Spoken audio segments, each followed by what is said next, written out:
Namaskar and a very good morning to all of you. To the four ambassadors, the Consul General, the Deputy Permanent Representatives, the diplomats, my colleagues, my friends, and to the Indian community, it's really a great pleasure to be here. As Ambassador Bagchi told you, this project took a little while really to be realized, and I thought I should go and check up on it myself to see whether it's really done. And I'm glad to see it is well done. Now, this morning, we obviously formally dedicated the Chancery, and I had the privilege of paying homage to Dr. Baba Saheb Ambedkar, whose statue is just outside this hall, and the naming of this hall after Hansa Mehta. In a way, I want you to think of all these as reflecting what is also happening at home in India. Meaning, just like we have built a chancery, modern India is also getting built brick by brick, step by step, building by building. Just as we pay homage to our Dr. Ambedkar here, the cause of social justice, the idea of inclusive growth, of rule of law, is gaining ground and is today very central to the policies and activities of the government. And just as we honor Hansa Mehta, today in India, not just the idea of gender equality or gender justice, but the idea of women-led development. This was actually our big push when we had the G20 presidency last year. And we were really very pleased to see that it was a strain of thinking that we were able to successfully inculcate into the international community. So even as we take satisfaction in the event today, I want to remind you that in a way it's a sort of microcosm of what is happening at home. Now, something else happened at home recently. It was called the general election. I think you would have all noticed it. But again, I want you to think about it, that after 6 decades, a government was elected for a third successive term. That in itself is a statement worth reflecting upon. But what it has done is, on the one hand, it's made us ready to go from day one. And I'll like to share with you some thoughts there. That initiatives, programs, progress starts really the moment the term of office begins. 2, it's an important moment to look back. If you are beginning a third term, there are lessons, there are achievements, there are even shortcomings from the first 2 terms, and it's something one needs to objectively look at and learn from it and see really, how that can serve for the path ahead. And third, which I'm sure all of you agree, I think, when we look at the conduct of our elections, the enormous scale, the very heated arguments, but finally the very ready acceptance of the results. Because ready acceptance of results apparently is no longer the global norm. So we do say things to each other, there are different points of view. But finally, I think we have as Indians every right to be proud of our democratic exercise, the integrity of it, the scale of it, and the efficiency of it in many ways. So those were really, in a way, thoughts that I had, I felt I should share with you. I'm also conscious, I'm both today at, in a way, at the center of globalization, multilateralism, globalism in a way. It is also something which obviously focuses my thinking today, and also that I am in Switzerland, a country which has in many ways achieved so much, from which where there is so much potential in our partnership, and I'd like to say a few words about that as well. Now, let me begin. Elections over. So what was it really about, and what is it really thereafter? Now, I would say the conversations that took place during the election and after the election actually are conversations. What are we capable of? What is holding us back? What is the pathway which we should take? What motivates us? What is the speed really at which we go? How do we particularly address our demographic advantages? How do we create a demographic reality into a demographic dividend? What should be the levels of confidence in the country? And if the confidence is inadequate, what should we do to raise it? Everybody would agree we should have growth, but how do we make growth more inclusive? And how do we, in a way, address the challenges of yesterday, today, and tomorrow at the same time? Because the challenges of yesterday are still there, because they are so enormous, and in many ways they have been incompletely addressed in the past. The new challenges keep coming up every day.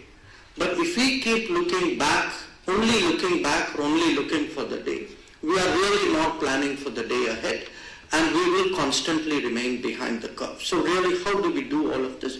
And I think today, particularly the role of technology, what technology has done for governance, for delivery of public services, for ease of living, for ease of business, to create new jobs, I think these are all really part of the conversation today in India.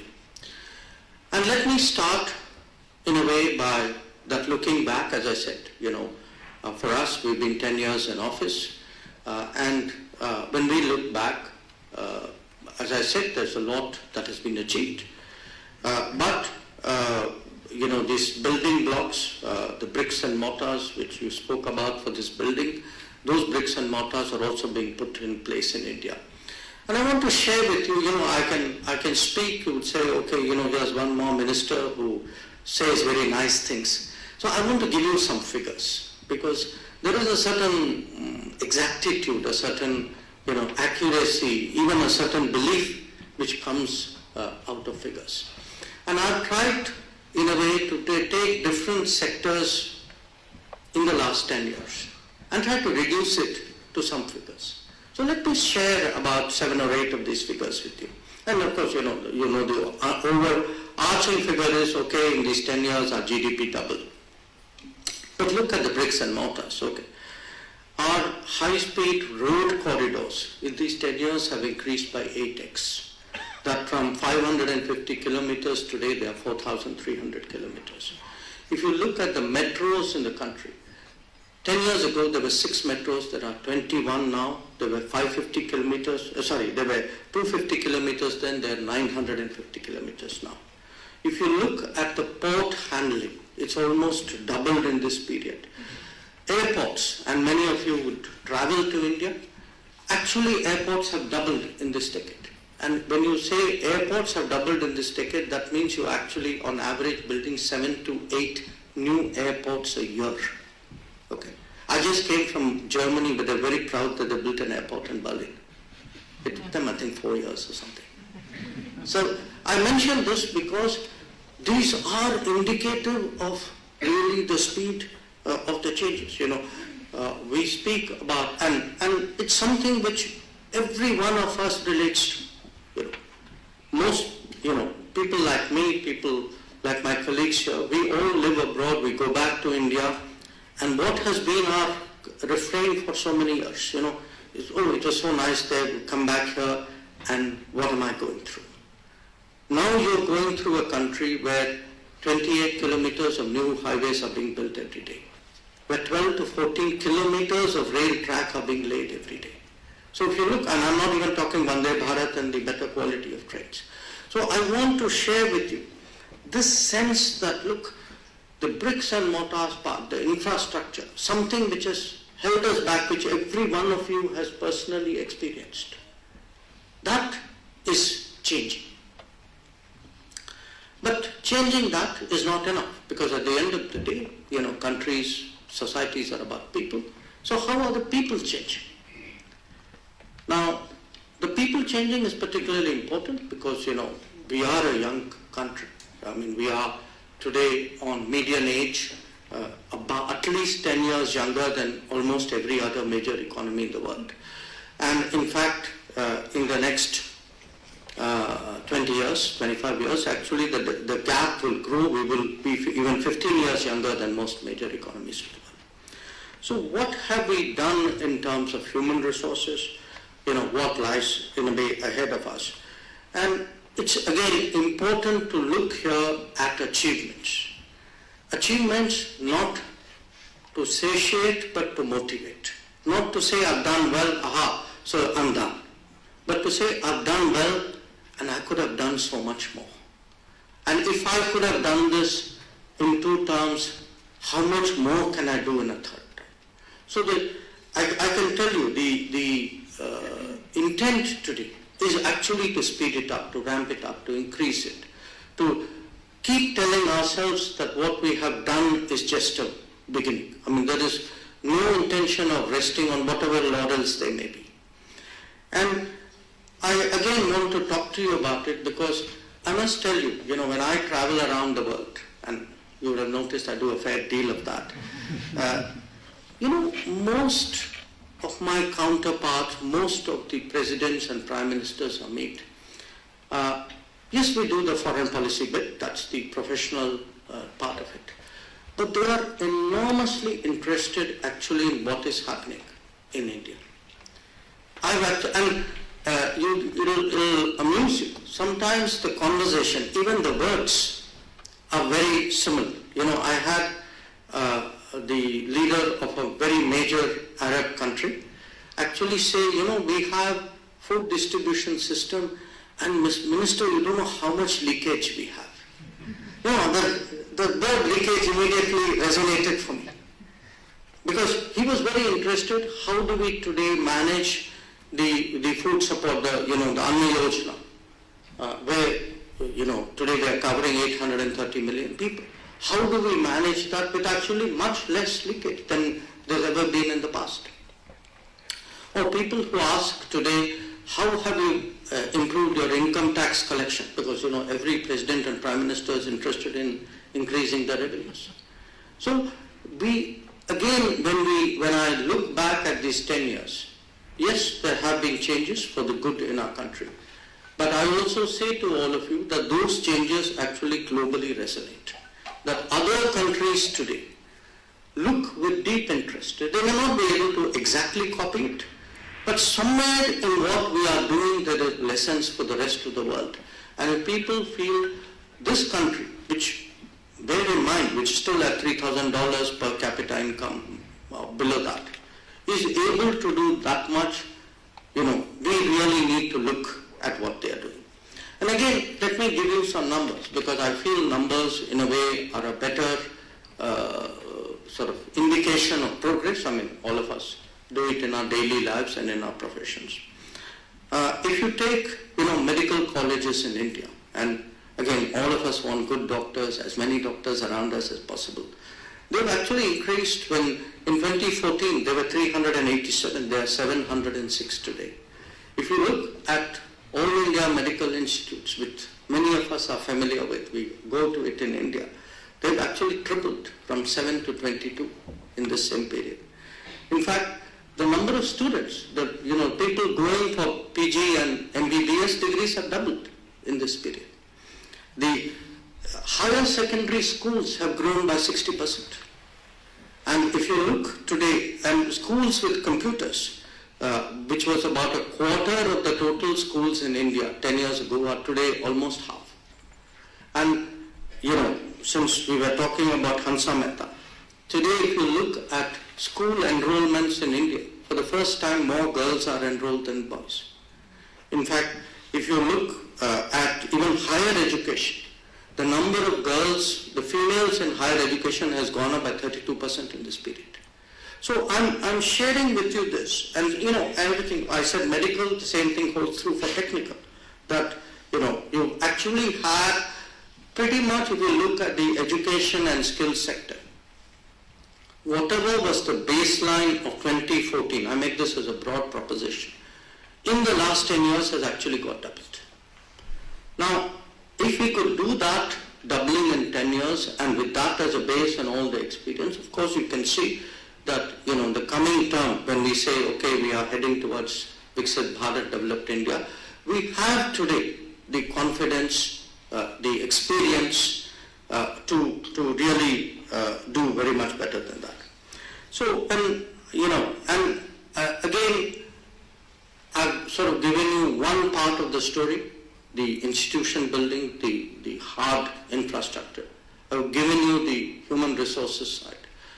But all of us also know, in many ways, that we are a country still where poverty is a very big challenge. Again, we have made progress in this period. 250 million people have come out of poverty. But it's not enough to come out of poverty. We have, what is regarded as the daily necessities of life, that itself should go up. The baseline needs to go up if we have to go up as a society. And what you are actually seeing in India, I don't know if you have given thought to it. You often hear about programs, you would read that the number of, say, prenatal programs have increased. After birth, the nutrition for mother and child has improved. The health facilities at basic levels have improved. What I want to tell you is at every level today, from pre-birth to post-job, there are interventions. I mean, we just had a decision last week that people over 70 would get free health care. So that's that extreme of it. If you start from nutrition to, cleanliness, to basic health, primary health, to education, to retention of students in school, to skilling. And each one of these, it's again not a slogan. It is not a good intention. It is not, a poster sticker that you announce on Independence Day and say, okay, I made that declaration. Every one of these today has a figure, has a number. We can tell you it has this many people who benefit from it. When COVID hit all of us, one of our very early cabinet meetings on COVID, the Prime Minister actually asked us all to read up on the Spanish flu before we sat down for that meeting, and reminded us. He said, more people died of starvation in the Spanish flu than they actually died of the flu. And that was something we could not allow, it to happen again. So we actually started a nutrition and a food access program, which has since become permanent. Now, there are other countries, people, even in developed countries, people give food stamps. There are ways of supporting the weaker, vulnerable sections. But we ourselves must understand today that this is a country which is taking care of 830 million people, their food requirements day after day. And just think cumulatively what it will do to the health and nutrition and the physical well-being and all the capabilities which will come out of that. You are all aware of the Ujjwala program, the firewood.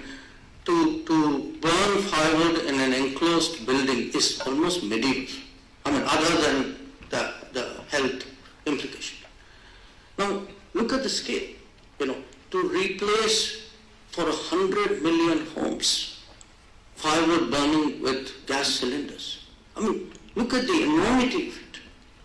So, if you see many of these schemes, again, we expect in developed countries. I it was just a few days ago in Singapore, and Singapore is one of those countries where development and housing was a very integral part of the evolution of Singapore. The idea today of having a house as a basic right, that is a big jump for us. And yet it is a jump which is happening. I mean, if you look at the last 10 years, at the rate of 4.8 individuals a family, which is our average size, 160 million people are living in homes that they did not have 10 years ago. So these numbers which I'm giving you, I mean, these are the populations of countries, sometimes of continents. And that's the kind of change today which we have shown ourselves capable of unleashing. And if we can do that today, I mean, think of the possibilities that await us, and think of the, really of the starting point today as we begin our third term. It is so much really better than where it was before. Now, as I said, because it's a third term, we were ready to go. And already I think some of the big initiatives tell you something about where we think we should be and how we relate to the world. We have announced 12 major industrial zones across the country, which we hope that we build these industrial parks if necessary, with collaboration of international partners, and use this really to attract global manufacturing to the country. Second, a very major skills initiative. Skills not just as what would the government do in terms of skill centers, that would be the obvious one, but really try to include private sector, try to include global business, try to use internships and support systems of various kinds to actually make the working population much more capable and employable. Third, of course, keep improving the logistics, because I gave you some numbers, but the numbers look good because they are on an earlier base which was very much lower. But now with the new base, we need better numbers, and we need to keep those numbers going. So more ports, more railway lines, more roads, and in many cases we are actually correcting historical, I would say, shortcomings. I mean, if you look at the western coast of India, there are virtually no deep water ports along the entire western coast. Now, considering that so much of our shipping today goes out to the Gulf and to the Western world, it is something which is a crying need, and yet it was something which is not addressed for so long. But now there are plans today to really develop a whole port network centered particularly along a port called Vadhavan. Or, as I said, think for tomorrow. So we are today looking at, say, I'm giving you as an example, semiconductors. That if you see the importance today of semiconductors to the global economy and all the associated industries that come from it, there are business implications, there are skill and employment implications, but there are very deep technology implications. That if we are to go ahead, we need to build those deep strengths, and semiconductors again, we started something in the 1980s. We stopped in the 1980s. Some of the institutions which were last done were done probably at the time of Indira Gandhi, Rajiv Gandhi. And then it stopped there. They didn't take it forward. So the point I make is we are today looking ahead, looking at our present situation, trying to correct what we have inherited, the shortcomings we inherited. And we can see the world is responding. One of the interesting revelations, you would read about something called the Global Capability Centers. Today you have close to about 2,000, somewhere 1,800, 1,900 global capability centers established by international business in India. And they are actually generating exports probably to the tune of about $150 billion. Because the world today realizes India is a great production base. Now we have to make it better. It won't happen by itself. I mean, we have to make it easier to do business, which we are trying.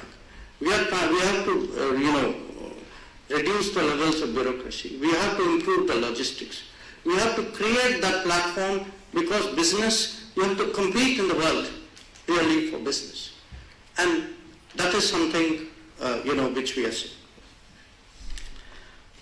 Now, some of you would be thinking, maybe there's a mistake, maybe, why is the foreign minister talking about all these things? None of this sounds like foreign policy. And I'll tell you why. Because at the end of the day, when you go out in the world, what does the world look at? They look at your capabilities. If your capabilities are not strong, the best English doesn't compensate for it. And they look at confidence. And that confidence comes from capability. They look at, in a way, at your calculations. That judgment, the relationships you have, how you look at the world, how do you assess it, how do you calculate with whom you are, what is the quality of your relationship. These are actually factors on how foreign policy is decided. So for me, every brick and every mortar, every better equipped person in India,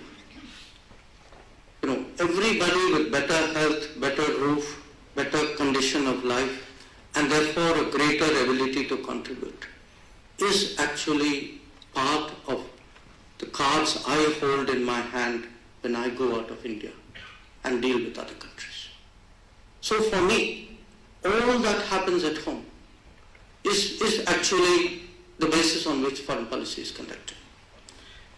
Now, as I said, it requires hard work. It doesn't happen in a day. We are struggling with some issues. There's a big debate in this country, in our country, about manufacturing. Now the fact is, there are people who would say, why are we importing so much from China? Part of it is because we neglected manufacturing through the 1960s, 70s, 80s and 90s. Maybe even the first decade of 2000.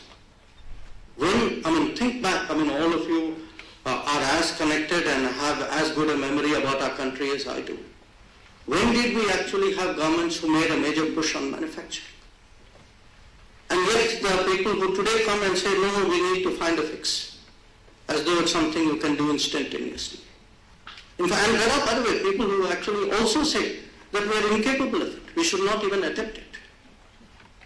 So now ask yourself, can you actually be a major power in the world without manufacturing? Because a major power needs technology. Nobody can develop technology without developing manufacturing.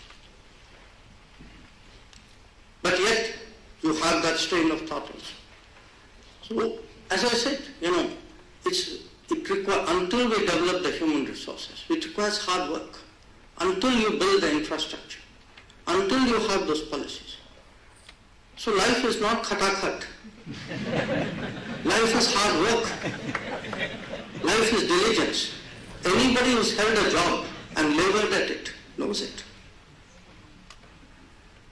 So that's my message to you, that we have to work hard at it.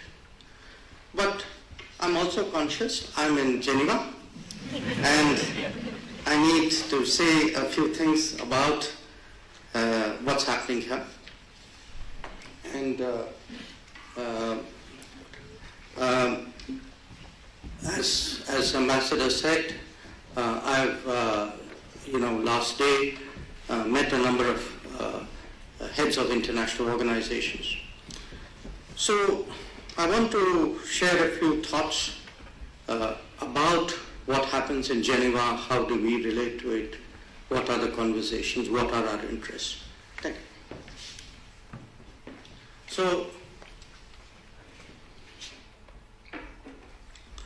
now this could be a talk in itself. So I limited myself to three or four issues. So let me start with human rights.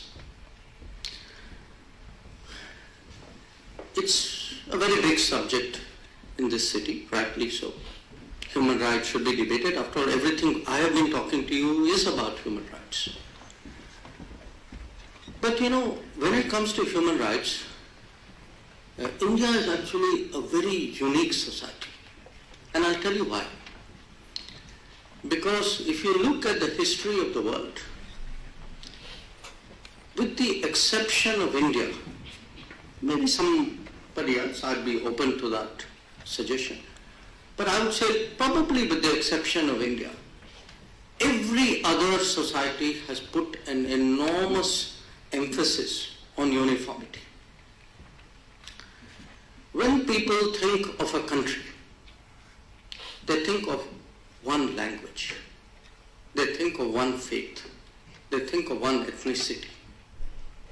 Homogeneity is supposed to be about nationhood. This is universal.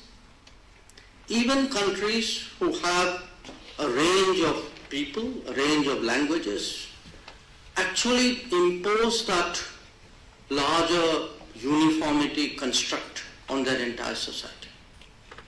I don't have to give you any names, just look at the map of the world, look at big countries and you get the answer. We are the only people who have not done it. And I tell you, that's the first and most basic human right. We have allowed, encouraged, facilitated, accepted people with diversity to continue in that diversity. So, my point when I look at human rights is to try to politely and hopefully convincingly tell people, you know what, I'm actually in a much better starting point than any of you. Because you actually have suppressed or distorted or underplayed much of the diversities and divergences and pluralisms in your society. I have that. Now, because I have that, I will also have the accompaniment. I would have the argumentation. I would have, the debates in my society. Others may have less, but they have less because actually they have suppressed it or they have eliminated it. When I have divergences, pluralism and diversity, the conversations in that society will necessarily be different from those societies which don't have and never valued that kind of divergence.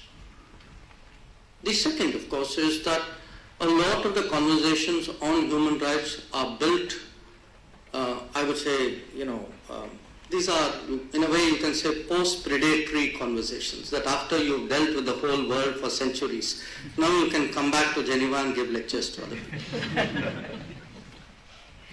But it is something we need to look at, because I think it's important to get our narrative out, to have our message out. If we, are underconfident, or if we start actually running down our own country in public, we're not going to have those conversations. Because if you start running down your country in public, 192 other countries will join you in running down your country as well. And international relations diplomacy is competitive. So I do feel that, look, we are a democracy. We are a 1.4 billion people plus. There will be flaws, there will be shortcomings, there will be mistakes. There will be things which, somebody can reasonably object to. That is part of our growth and part of our learning.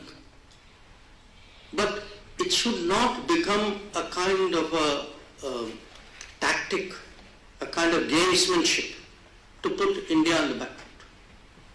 And that is what sometimes we see. So when it comes to human rights, where there is an honest conversation, we're always open to it. But when you get down to these rankings and ratings and so on, those are not honest conversations. Those are mind games, which are actually played out for a political purpose. The second domain which I spent some time talking about was health. And again, we have tried really to expand our health coverage. We have this program called Ayushman Bharat. Now, in the years, it's not been there for long, but again, you have to visit India, and particularly non-big city India, to understand how much of an impact it has made.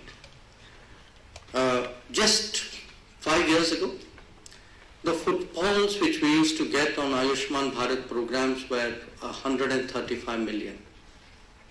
Last year, it was in excess of 1.2 billion. So it's actually grown 10x in the course of the last 5 years, and I think it will keep growing at that rate, if not more. Health costs are a very major issue to everybody. We actually have created a model where you have stores. There are today, I think, 13,000 stores across India which sell generic medicines at costs which are normally about a quarter or a third of what you would actually get the same medicine in the same city if you go to a normal pharmacist. Now, it's a government's effort at inventory management, at making something essential, affordable and accessible to the people. Now, I mention these two because when we have conversations about health in India, I want to tell you that there's a lot of interest today. Just as I told you, somebody is interested, how is there no food leakage, or how is it that your payments are delivered, your loans are given to people. There's a lot of interest. In a sense, it's like a best practices conversation on what's happening on health. And of course, there is the issue of traditional medicine. We are very proud that, and also we take it as a responsibility that WHO selected Jamnagar as the center for the Global Traditional Medicine Center.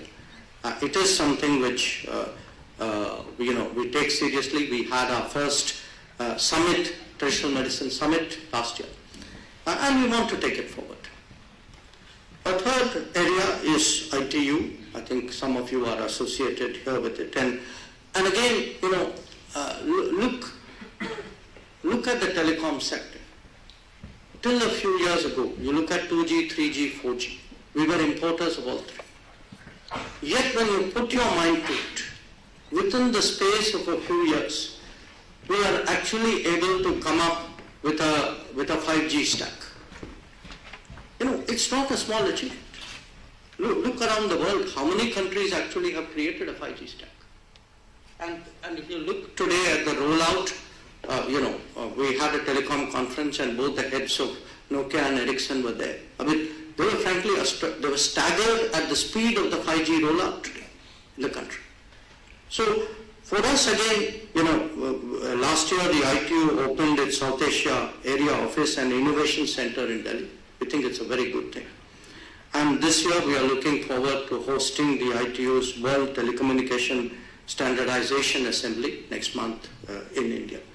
So why I'm mentioning this is, and let me again say a few words about WIPO.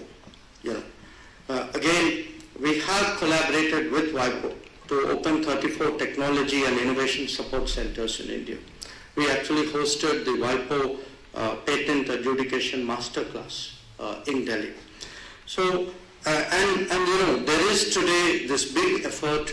If you look at the patents numbers coming out of India, those numbers are actually growing up very sharply because there is very strong government motivation to do that. So I mention this because this India that I put to you, one where we are honest about our challenges, but we are very determined to address them, where we look at our review, look and review what we have done. We obviously, take satisfaction at what we have achieved, but that serves as a motivation for what we have not yet achieved. And when, in all of this is an India which wants to engage more with the world. We see the world as a partner who can accelerate development in India, who can help us leapfrog in many areas, because we need to leapfrog. We cannot grow organically, we cannot grow evolutionary. We need those big jumps which will actually catapult us into much higher spaces. And there, I want to tell you that Switzerland is actually a very important partner. It's an important partner for a variety of reasons. I mean, I think all of you recognize today that Switzerland has a certain standing and credibility in the global community. I mean, people associated with certain, there is a rigor and a ethic and a standard with which Swiss industry and Swiss practices are associated. So we were very happy when we could actually conclude before the election an FTA with the grouping of countries of which Switzerland was a part. It was in some senses a very unique FTA because it actually it committed to investment in India and to job creation in India, which is normally not done in FTAs.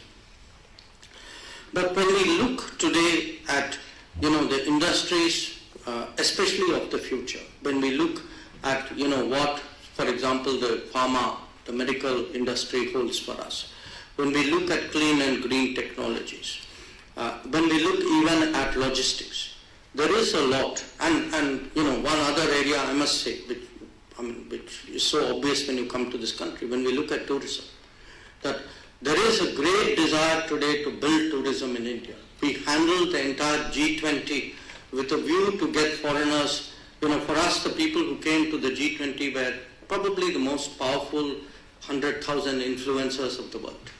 When they traveled across India, as they did to about 100 cities, they presented a picture to India of the world, and we now need to leverage that and see how we can, increase international tourism in the country. So there is a lot for us to gain from international cooperation. I think Switzerland is an excellent example. This is something that I hope to be discussing later this evening. So these were some of the thoughts I thought I would take the opportunity to share with you. I really appreciate your coming here today, the support that you're extending to the mission, the fact that, for us, particularly the world in many ways is updating its impressions of India, its image of India. How we behave at home. If we take the confident, capable, sort of progressive path, that's one kind of image we will present. If we get bogged down in the divides of the past, that's a different kind of image we'll present. Hopefully, they would look at the India which they see, the India of the last 10 years, the India of the future. But all of this, they would judge India by the Indians they meet. Finally, all of us, when we think of any country, we put a face to that country. So you are the faces that they will be putting. So I count on your support, your efforts, your contribution. Once again, I thank you very much for this.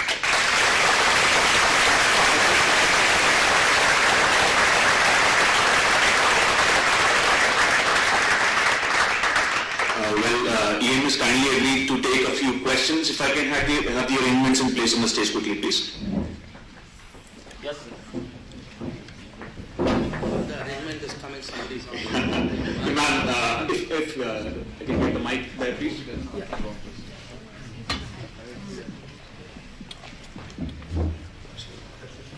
Hello.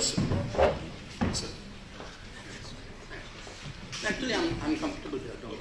Yeah, thanks. Hello, sir. Hello. Okay. Myself, Sanjay. I have one question. Yeah, sure. No, keep it close to you. Hello. Yeah. Yeah, good. Okay, sir. I have one question or request which is pending since many years. As an NRI, we does not have any facility for voting. And actually, we want to vote for Bright India. The problem is we want to travel also. The travel is not an issue, but sometimes the kids' education is stopping us. And if you will address this point on priority when you go back to India, we will appreciate. And I think this is an open look. Got it. What I'd like to do is I'd like to take about 3 questions at a go. So, ma'am, please. Thank you so much, sir. A very good morning to you. My name is Sudha Venkatram, and I actually don't have a question. I have 2 words for you. Thank you.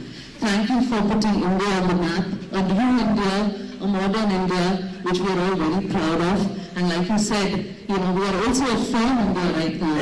And thank you for being that person who is willing to say it as it is. We are willing to call a spade, and sometimes a garden tool if we need to be diplomatic about it. But thank you for putting that face of yours. We're extremely proud. It may not be said often enough to you, but we want you to know that we're very proud. Thank you so much.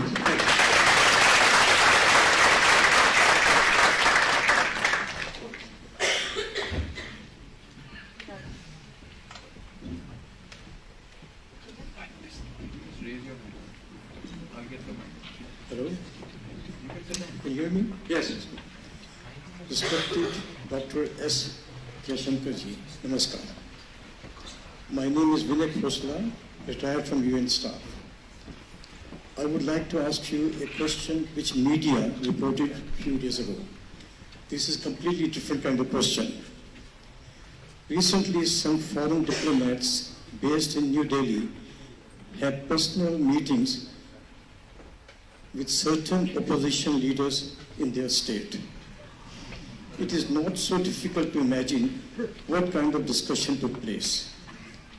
I don't think the Indian government had any knowledge of these secret meetings. I think... What is your question? Whether we had knowledge or not? You see, the main thing is, sir, that I'm creating a discussion to give you my final paragraph. Which is? Coming there now soon, okay? So then, when things come up like this, I think the government should give a green signal to signal before these meetings take place. Now comes the question. What is the government view on these serious solutions? Okay. I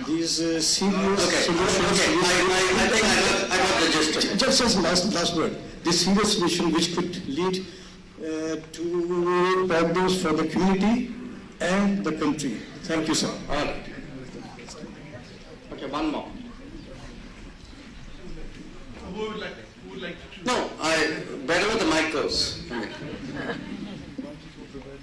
Hello, thank you once again. It's really an honor to be here. I'm Priyanka Dasgupta from the International Electrotechnical Commission, a sister organization of ITU as well. My question is, you talked about looking to the future, and next week, in fact, the New York Climate Action Week, there's also the Summit of the Future, and I know you'll be speaking at the General Assembly as well. So I was interested to learn more about, they'll be speaking there about climate action, sustainable development, digital inclusivity, and are there any priority areas that India is looking to position itself as a leader of or champion? That's my question. Thank you.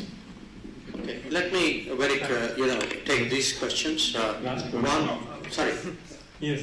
No, let me finish this round. I'll come back to you.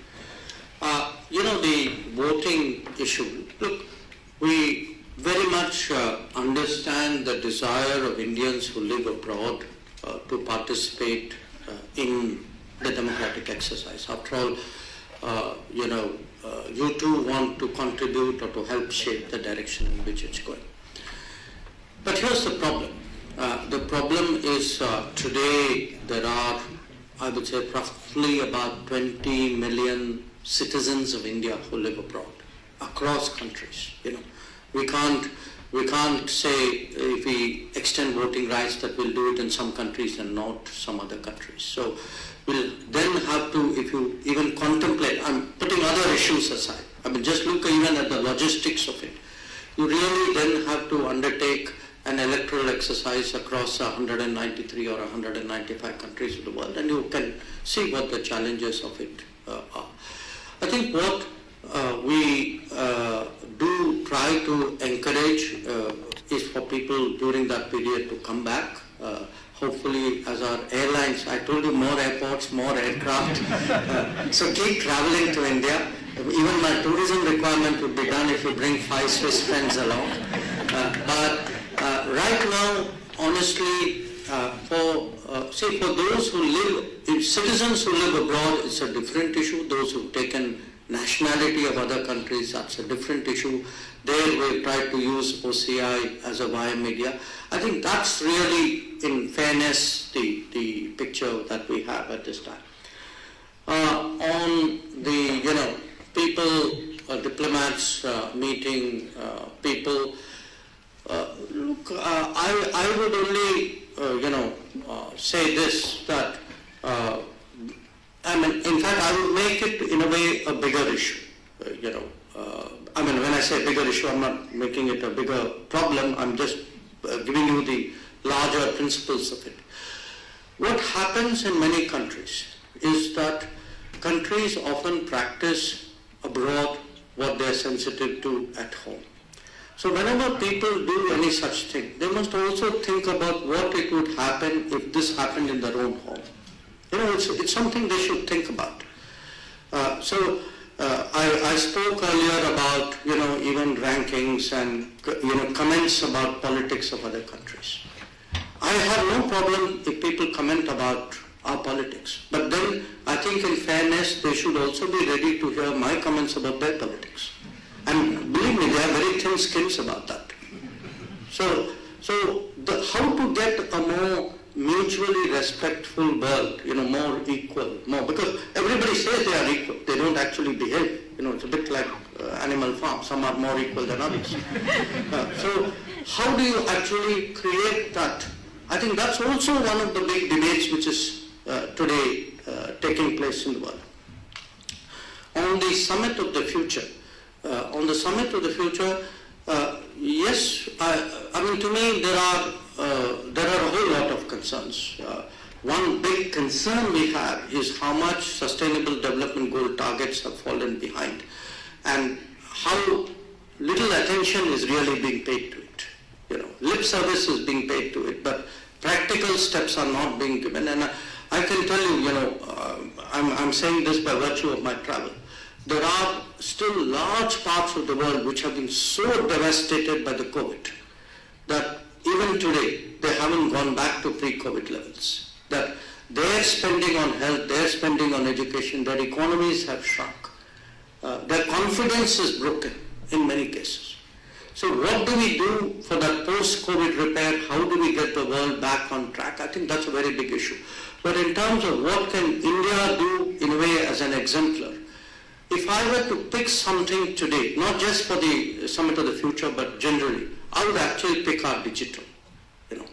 If there's one thing we've actually been able to demonstrate, when we had the G20, in the next hall to where the leaders met, we created a kind of a shopping system.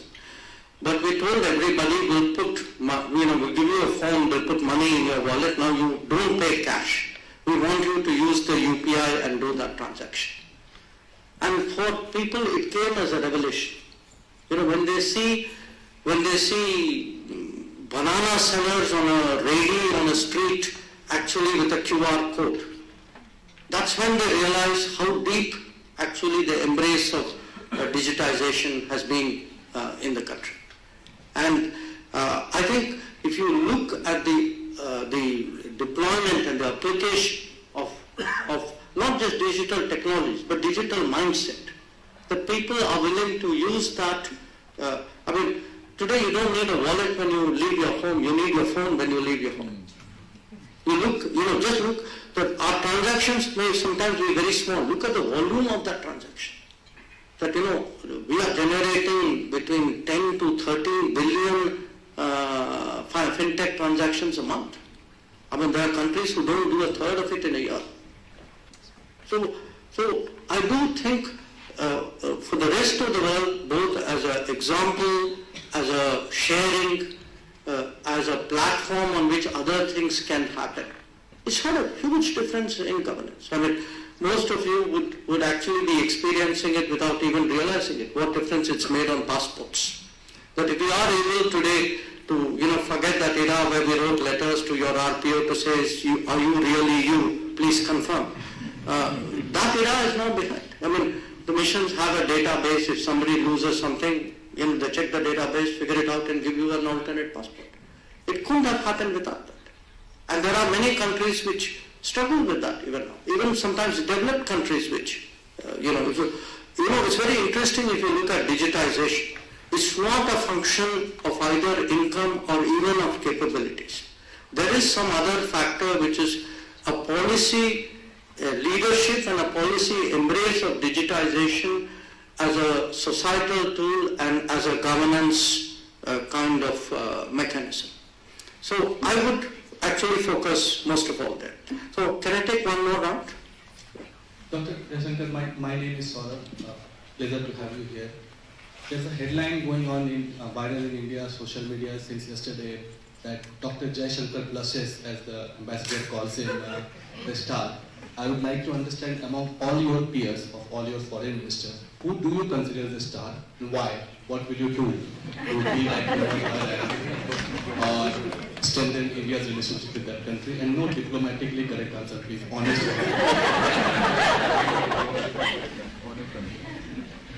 Hello, sir. This side, sir. Hi, I'm Puru, student at the Graduate Institute in Geneva. I have a question concerning the students here.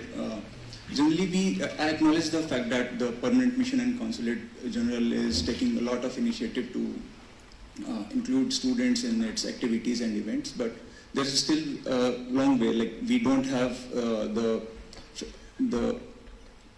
permit. We have a permit issue that we students face after graduating, that we cannot work like our counterpart or our colleagues can work easily. So how can the ministry better help in this? I'll deflect it to you later. You had a question, yes. Tourism, sir. Yes. To improve in our country, I observed in Switzerland, there is a system. They issue one ticket for all multi-modal transport. So if that type of thing is introduced in our country, it will be good for the visitor to visit the areas. That system is available in India. So we are digitalizing our country. So it will be useful for tourists. It's a good thought. Okay, I'll take one. Namaste, sir. Here. Sorry for my voice.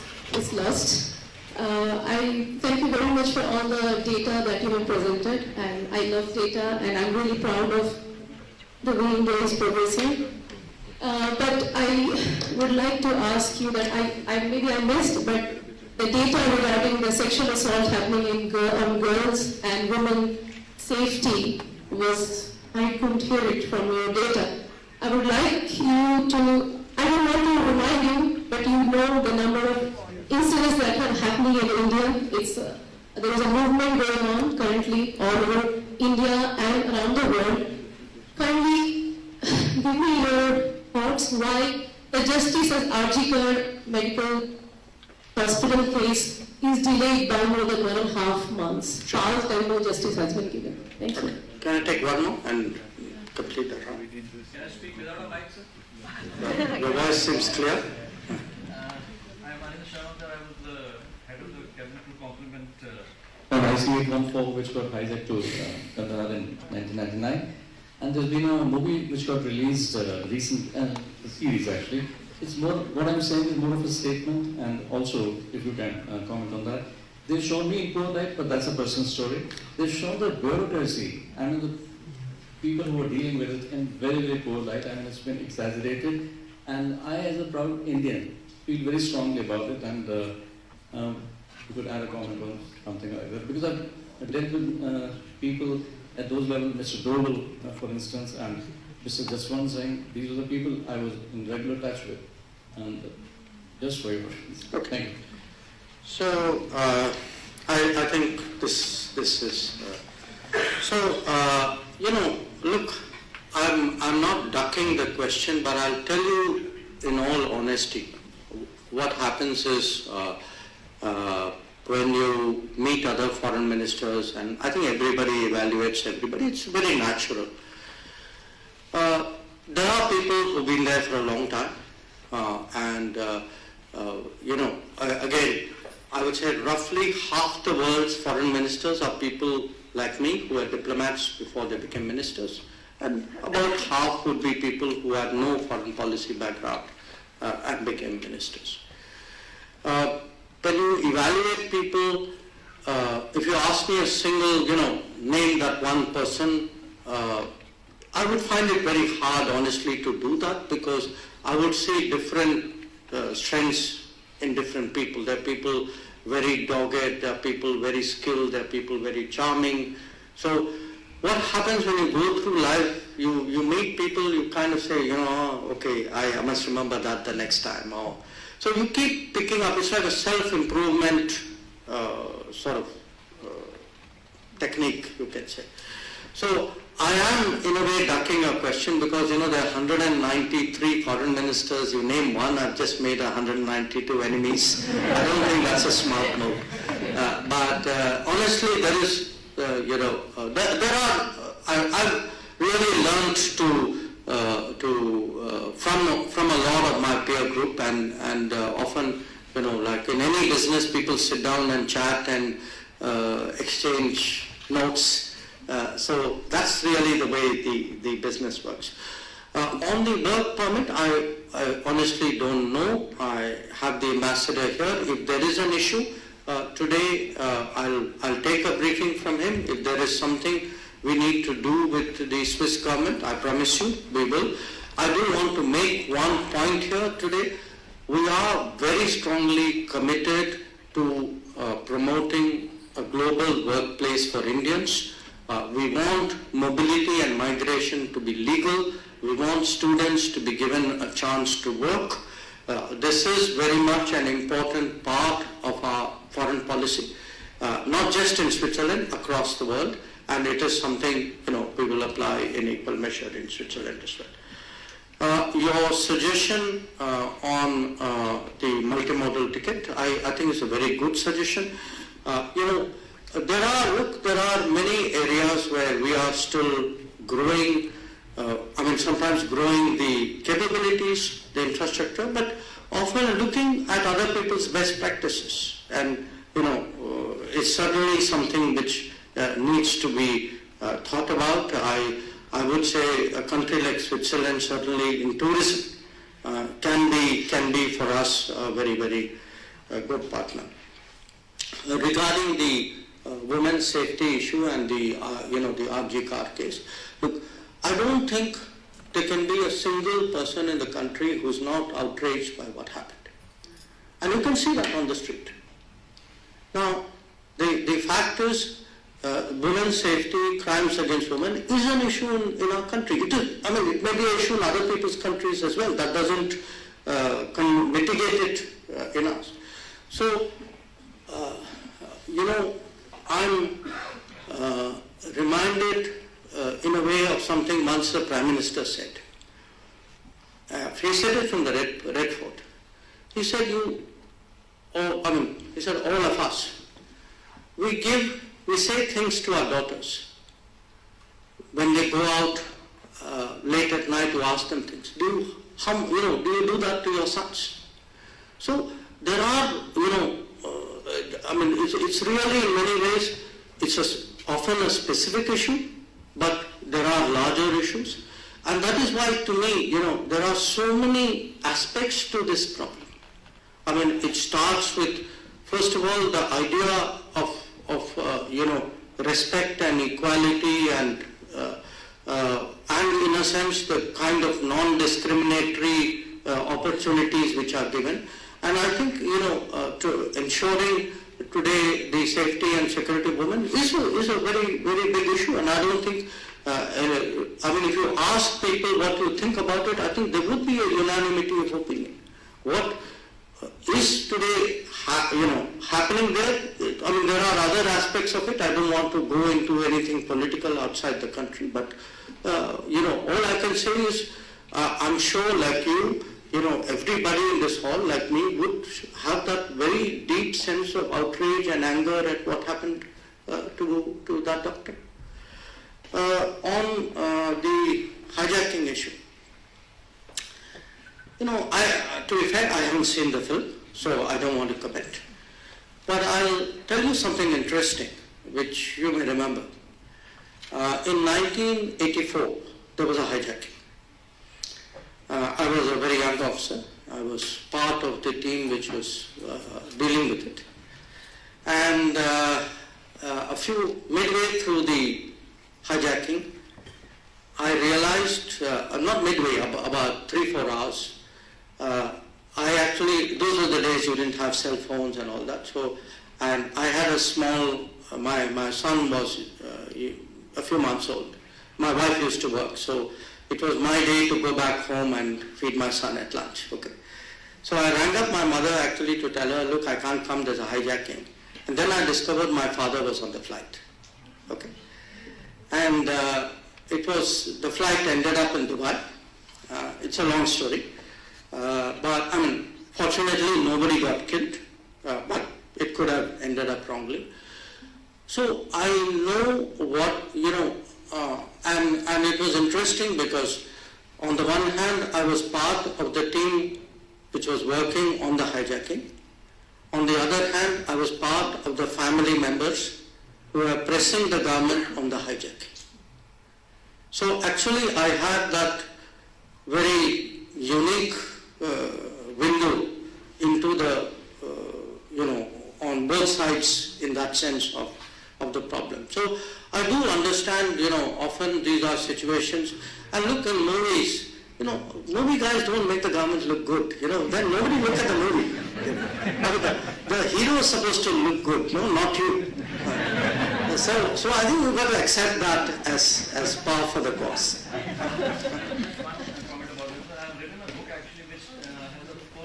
Okay, I'll take a look at it. Shall we? Thank you very much, sir. Come back.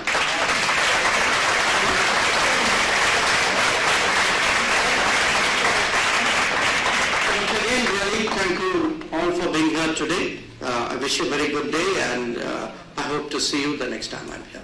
Thank you.